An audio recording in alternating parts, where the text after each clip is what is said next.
Welcome to The Application, a podcast focused on actionable takeaways to help you level up your marketing and enrollment management game. I'm your host, Dr. Allison Tercio, Assistant Vice President of Enrollment and Marketing at Augustana College. Join me every Tuesday for discussions with some of the best minds in higher ed marketing and enrollment management. The Application is part of the Enrollify Network, a robust collection of podcasts designed to help higher ed professionals like you grow. Explore our other shows at enrollify.org or check out some of my personal faves linked in the show notes below. Enrollify is made possible by Element 451, the leading AI-powered all-in-one student engagement platform, helping institutions create meaningful, personalized, and engaging interactions with students. Learn more at element451.com.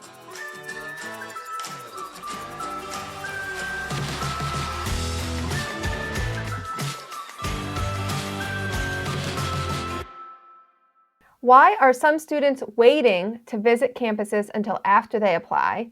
How is social media shaping perceptions of colleges? And what should we be doing differently to adapt? Here to help us unpack these trends is Kent Barnds, a seasoned leader in enrollment and strategic planning with over 30 years of experience in higher education. Kent, thanks for joining us today. Well, thank you for the invitation, Allison. I'm really excited to have the conversation with you. And Kent recently wrote an op-ed for Inside Higher Ed on this topic, so we'll get into some of what he wrote in that op-ed. But to start on a fun note, what's one campus visit memory from your professional or personal life that stands out to you? Well, I have a lot of great memories relative to campus visits. And I'm going to start with a personal one, which goes back to the summer of 1992 when I started in college admissions. And within the first week, we had our first summer visit day. It was a hot July day. And as a new counselor, I was assigned specific responsibilities. And my responsibility was to go out to Highway Route 283 in central Pennsylvania and put balloons on the sign, the exit sign for Elizabethtown College, which is where I worked at the time. And so I dutifully did that, got up early, blew up all the balloons, tied them to this highway sign and so on and so forth, because it's a big deal, right? You're trying to get students to your campus. You need to know what exit you're on. Yeah, exactly. And so I did that dutifully and got to the visit day on time. And our next visit day was in October. And as we were planning, I said, well, who's going to do the balloons? And everybody just started to laugh hysterically. Oh, goodness, they got you. They did. I had no idea that I had been hazed. But it was an important moment in part because, right, it illustrated the value of the campus visit and that you want to bring visibility to it. It got me really serious in my first week of college admissions about the campus visit. And it's lasted a long time. And I think it also illustrates the fun of working in college admissions that those people got me. Yeah, that's great. Good thing we have GPS now, so we don't need to go out on the highway and put balloons on the exit sign. Exactly. Allison, I will say that I have countless moments over 32 and a half years of great campus visit moments with prospective students where that they have that gut feeling and they're ready to make the decision and that they love everything about your place. And sometimes that revolves around tears from mom or dad or from the student. And we have a tradition at Augustana where when a student makes a commitment to attend, they ring a gong, and we have a ceremony at one of our programs where they all do that, where we announce them as the newest member of each class. And those are moments that are always really exciting for me. What a fun tradition and something that will stick with the student when they make that decision. I love that. Well, you'd be surprised by how many international students who, of course, aren't able to do that want to do that once they get here. And this actually connects to the conversation. Those international students have all seen that broadcast through social media and social channels throughout the entire recruitment process. And they're like, hey, I sort of missed out on that. So we create moments where our international students can participate in that too. It's always good. I mean, you want to be inclusive, but it's always good when you can create some FOMO, right? Yes. Because then you know that you're doing the right kind of thing. Exactly. What sparked your realization about this shift that we're talking about today in campus visit behavior? Yeah, I was recently involved in a virtual conversation with about 20 of my counterparts, so senior enrollment officers from across the country, and from the East Coast and New England to the South and to the West Coast. And we were talking about all sorts of trends, how are applications forming this year? And we got to the campus visit, and almost everyone in that conversation said campus visits here are behind. And it struck me that there was almost universal agreement. And these are some pretty good places. I mean, super selective, and some places in urban environments where you would think there'd just be steady traffic. And everybody was sort of lamenting the decline in year over year. And one of my colleagues said, "Yeah, I think there's been this trend, and I want to call out their wisdom that students are no longer visiting to determine where to apply. They are applying, waiting to hear where they're admitted, and then deciding, well, I'll go visit that place."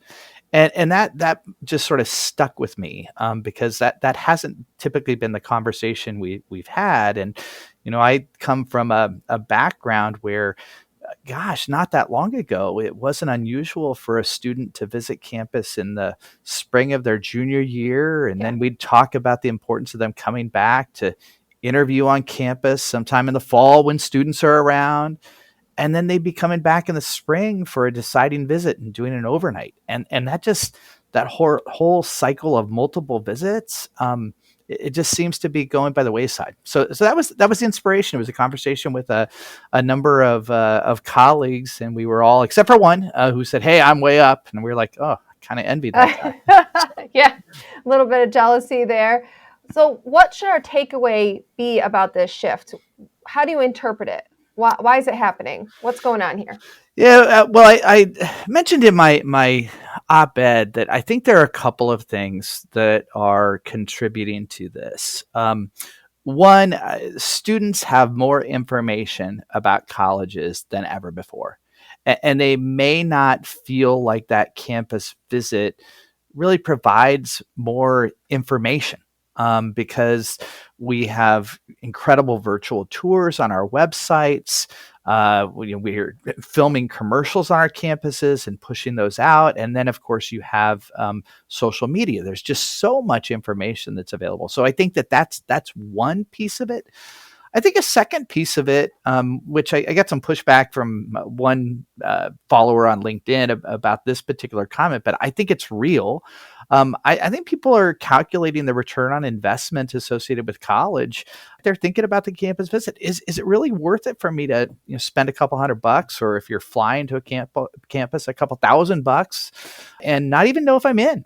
And that, I think, is representative of probably more people than we might realize. And I think it's also in part related to the media emphasis on the super selective colleges. I mean, as a senior enrollment officer, man, there really aren't a lot of places that students are going to get shut out of, but they believe that they might be wasting money to fly across the country to go visit a place. So I think that expense piece is something that is a part of this. And then the third thing is, I just think general busyness. I mean, I've got two kids at home. I've got a senior in high school right now and a freshman in high school.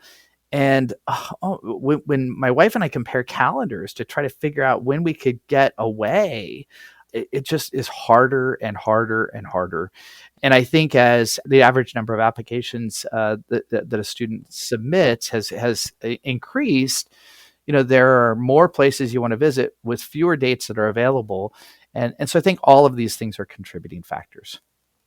A lot of implications here, right? One that comes to mind is there's less run room to get those multiple visits in then, because we know when the student comes twice, third, fourth, their likelihood to enroll at our institution just grows so significantly, but we might not be seeing that in these future classes. Yeah, I couldn't agree more. I mean, I just think that the runway gets shorter and shorter and shorter, which may actually require us, as we've done in a couple of years. I mean, we did this during the pandemic, and we did this last year with the FAFSA fiasco. We may have to extend the runway if we really believe that the campus visit is a central ingredient for those places that have been pretty faithful to May 1st. They may have to be a lot more May 1st flexible than ever before. And I think we probably always have been. I mean, that student who was maybe late to your pool and hadn't had a chance to visit, or maybe got shut out. I mean, we certainly see this, got shut out at places that are maybe upstream and were latecomers in the pool. And we've always accommodated that on a one-on-one basis, but it may become more normal. That may have to be normalized because there just isn't the runway and the time to do it now. You mentioned social media too, and on my previous episode of the application, I actually had Jason Keith on from Convince and Convert, and we were talking about how social media is so important, but also not the social media necessarily produced by us, produced by the institution, but they're going on YouTube and they're trying to find the students who are attending the college or university and find what those people are showcasing. Absolutely right. And I have a case study under my roof right now with my daughter, who's a senior in high school. And when she started her college search, and as her college search continues, she is so focused on the TikToks and the Reels and the YouTube that are not institutionally produced. I mean, they're really looking for the authentic experience, and so I mean that's hard for us who have always tried to control message. And I think it's one of the implications for colleges and universities is how in the world do you get more authentic champions out there who are telling the story, and rather than complaining about the pizza in the dining hall or this or that or the other thing, that they really become brand champions for you. Sophie, my daughter, who's a senior, I can't tell you how many times at the breakfast bar we've had a conversation, and she said, "Well, I learned this about this place on TikTok." And but Sophie, look at the data. Look at the website here. Let me give you this guide. She said, "No, this is what the students are saying," and that I think is a pretty big deal for us, and is something to which we've got to respond. Yeah, and if you're wondering how to respond to that, Jason and I, in the last episode, go check it out. We talked a lot about different ideas, like how to develop a student creator team where we can thread that needle, where we can have some influence over it, especially production quality, messaging, and that sort of thing, but you're letting the student authentic voice and experience come through. Going to take a quick pause before we continue. If you're enjoying the application and this conversation, here's how you can support the show. Share it with your colleagues in enrollment marketing, admissions, and higher ed. Whether it's in a meeting, an email, a group chat, spread the word. It makes a huge difference. Leave a review, whether it's on this podcast or one of the other Enrollify podcasts. That really helps it be seen and heard by more people in our industry. And subscribe if you haven't already. So we're talking about this run room for visits and how it's going to be shorter because they're waiting until they know if they've gotten in. That then means that every visit becomes a yield event, right? Absolutely. So what are some immediate steps that we all need to think about so we can sort of roll out that red carpet and make those admitted students feel very connected, feel special, feel engaged? And what role do marketers need to play in that? Yeah, this is such an important piece of the puzzle. And I think first, like in many instances, just generally being aware of the fact that in today's marketplace, we are likely only going to get one chance to make a first and last impression. Ooh, And no pressure. right. I mean, it's sort of overwhelming to think about that. And I think it requires an entire reexamination of what the user experience is for your campus visit, whether or not that customized visit for an individual is the best way for them to experience that, or whether in the group visit with a dynamic speaker. I just think that my team here probably has never thought in terms of we may only have one chance at this. And so that awareness, I think, has really changed things. We're currently thinking about how do we ensure from the time a student leaves their home until they get to our campus that the experience is seamless, that we're setting the tone, because we know that there's not going to be that, there may not be that second chance. And that's heightened our sensitivity to how welcome a student feels from the moment they step foot on our campus. They get out of their car. And so it's forced us to re-examine that. It's also forced us to think a little bit about whether or not we need to do a more intentional job of curating a visit rather than providing choice about a visit. So, for example, we've started to look at the things that prospective student selects as part of their campus visit. And then we look at their interest and we're like, gosh, I think we can build a better visit for them, which is going to be more impactful. And so that's been a sort of a rewiring of our thinking in order to still keep the footprint of the day. I mean, we know that we can't have a day-long visit for everybody, but to make sure that the experience we curate does maximize that student's potential while they're on our campus. And so sometimes that's been making alternative suggestions about a classroom visit or a meeting with a faculty member or an ensemble director. And I just think taking that assertive approach has been it is important. It's a work in process. The one other thing that I would just mention, Allison, that even getting backing up before the visit, one of the other inspirations for the op-ed was we've just finished reviewing early decision and early action applicants to get decisions out on the street. And I'd taken a year and a half, and I hadn't been reviewing all of our applicant pool, but because of some change in personnel, I'm seeing every application again. And it was stunning to me how many students explicitly answer one of the questions that we have about, are you planning to visit? Their response is, I'm planning to visit after I've been admitted. And it smacked me in the face. And that's changing some of our behavior relative to demonstrated, or to what I would describe as traditional demonstrated interest, because that visit is unlikely to precede extending an offer of admission. And that's changing some of the things that we do practically in the area and arena of application review. Yeah, there's so many implications here. By the way, I love the idea of the curated experience, because I was also thinking one of the other gaps becomes we're used to admitted students oftentimes having that other visit before they come, so they have a baseline. Yeah. But now we're not getting students with a baseline about your institution in the same way. So you might have to implement a lot more introductory kind of things than you normally would for an admitted student event. Yeah, Allison, it's a really good point. We've had to do this to some degree with what are referred to as stealth applicants.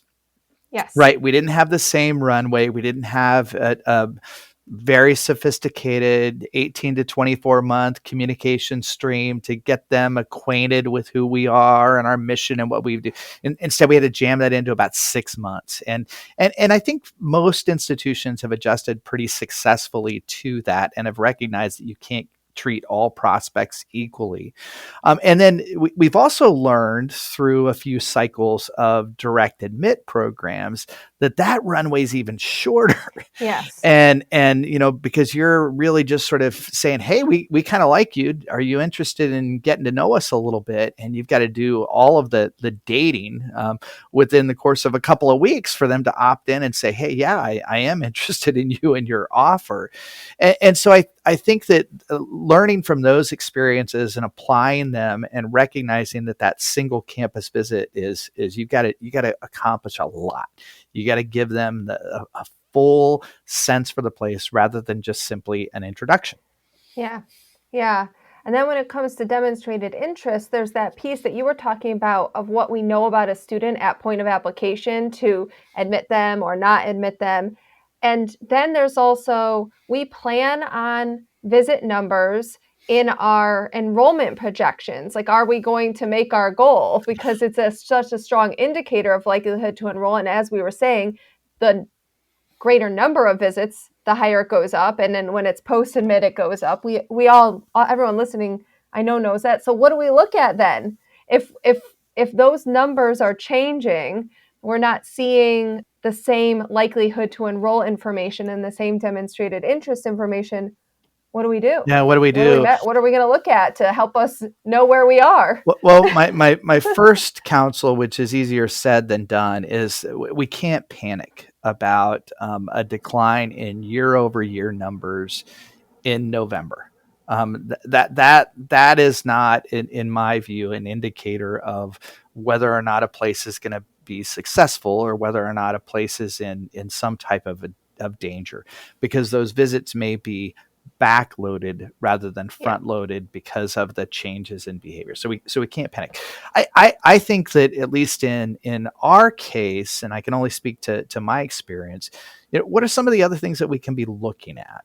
I think there's great value in understanding whether or not you've seen a student off campus, at the high school visit or a college fair as pretty important demonstrations of interest in of themselves, short of visiting our campus.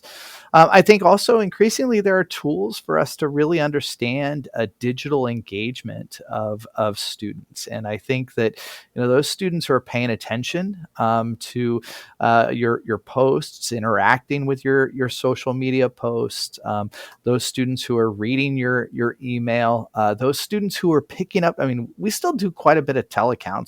I know that sort of feels a little bit dated, but believe it or not, high school students will pick up the phone.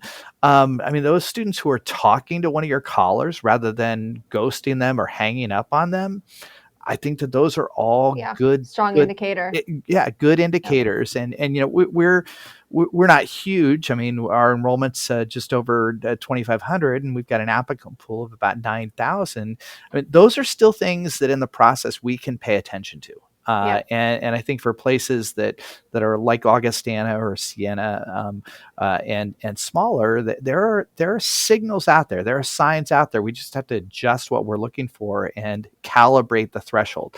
And if your threshold of demonstrated interest had been a campus visit, what's an alternative you can look at? And for us, it's are they answering the phone? Are they engaging with us digitally?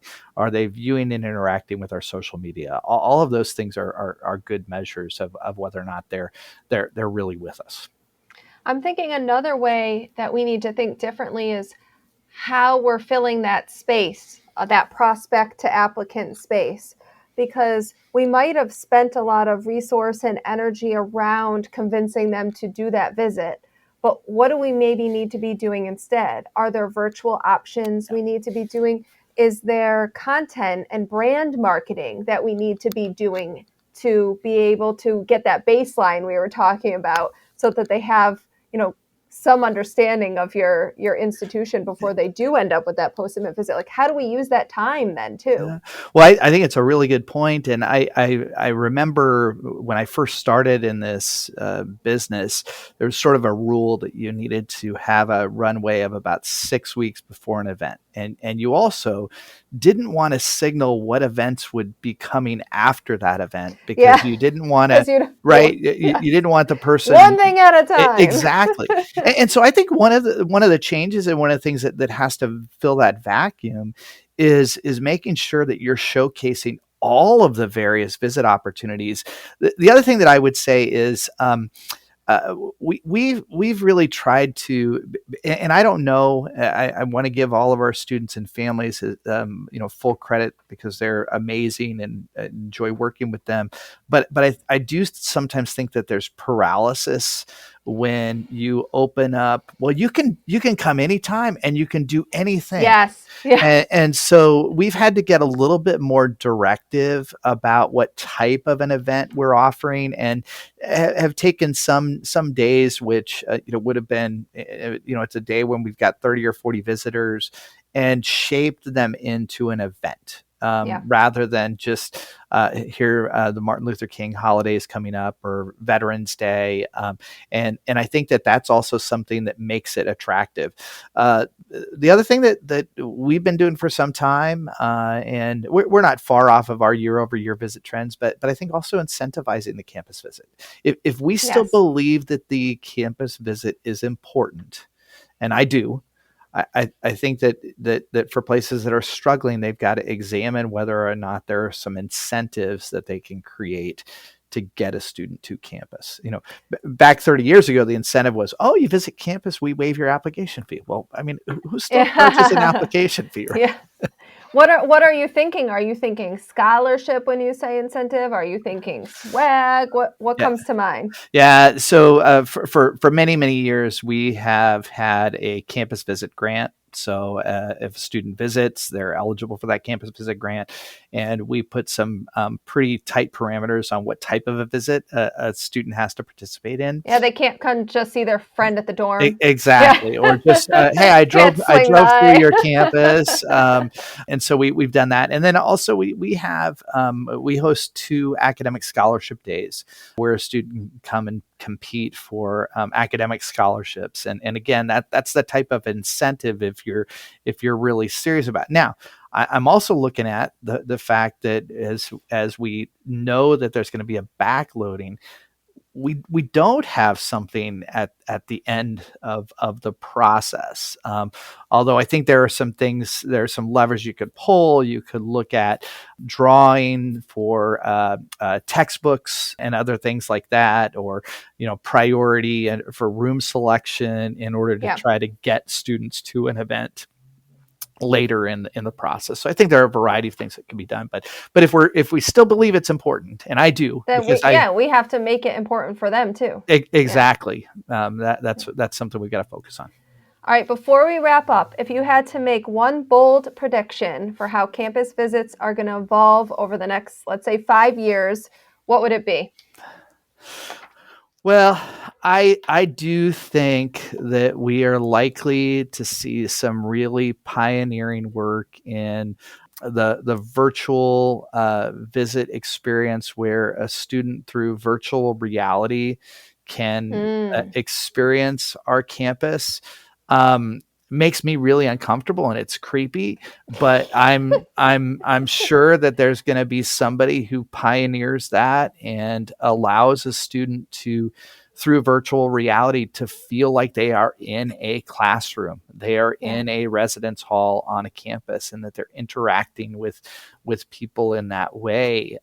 That's likely to happen in probably the next 5 to 7 years. And then one other thing that I would say is I do think that this trend is here to stay. I don't think we're going to see some type of a shift back to behavior that was more common 20 years ago. I think that we're going to have people who try our places on. And we always thought that they'd try our places on before they'd make a choice. I think that we are living in a reality where people try us on and they're enrolled, and then they say, I don't like this, and they want to make a return. So some retention implications too, perhaps, out of this. Exactly. Kent, thanks so much for sharing your insights, and especially the personal experiences with your daughter. That was really enlightening. Well, it's fun to watch her go through this, and I have to say that I am in complete and absolute awe of my colleagues in the enrollment management field, both in the admissions and communications and marketing. The stuff that we're seeing, the stuff that I'm experiencing, and even though we may be lamenting this change in behavior, the folks out there are doing really, really terrific work, and it's fun to watch. Listen, all we do in this field is adapt to change. So this is just the next thing, right? This is exactly right. So thank you, everyone, for listening. Kent's advice is a fantastic starting point for adapting your mindset around campus visit strategies. And if you enjoyed today's episode, be sure to subscribe, leave a review, and share it with a colleague. Thanks for tuning in to The Application. Until next time.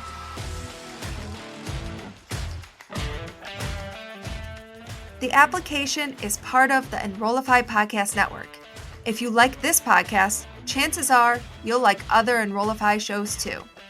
Our podcast network is growing by the month, and we've got a plethora of marketing, enrollment, and higher ed tech shows that are jam-packed with stories, ideas, and frameworks, all designed to empower you to be a better higher ed professional.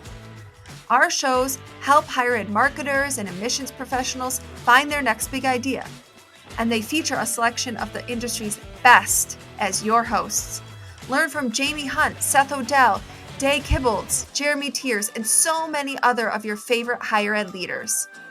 Enrollify is made possible by Element 451, the leading AI-powered all-in-one student engagement platform, helping institutions create meaningful, personalized, and engaging interactions with students. Learn more at element451.com.